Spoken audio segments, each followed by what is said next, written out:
Now let's take a look at Unit 5, which is geometry. Remember, I can touch my menu here or I can touch it down on the mat. So let's go into plane figures and learn about two-dimensional shapes. Shape recognition, remember this icon here lets me know that this is an augmented reality exercise. So I'm going to go into here. I'll pick my 2D shapes.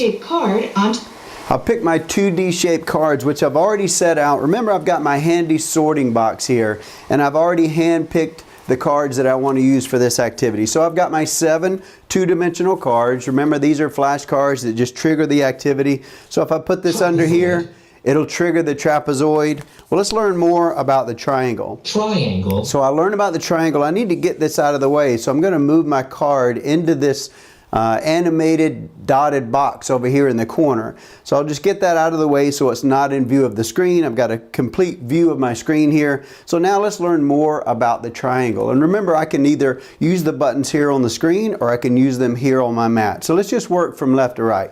Let's do the shape button. Triangle. That tells me the name of the shape.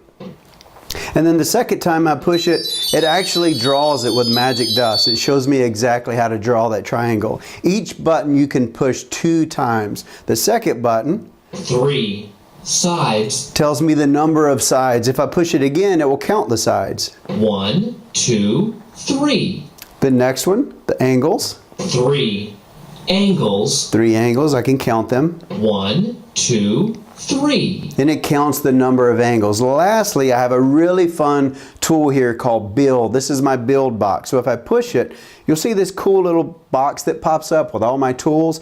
Now I'm going to actually drag sides into place to build this triangle. So once I touch that, it gives me one of the sides, and I can drag that over into position and let it go, and it turns purple. If I grab another piece and let it go anywhere, it's going to stay white until I get it into position where it turns purple. So let me do my third and final side, and this is a cool way to teach children that a triangle has 3 sides and I can put them together and actually build the triangle. So that's just a very, very fun activity that we can use with our 7 two-dimensional cards.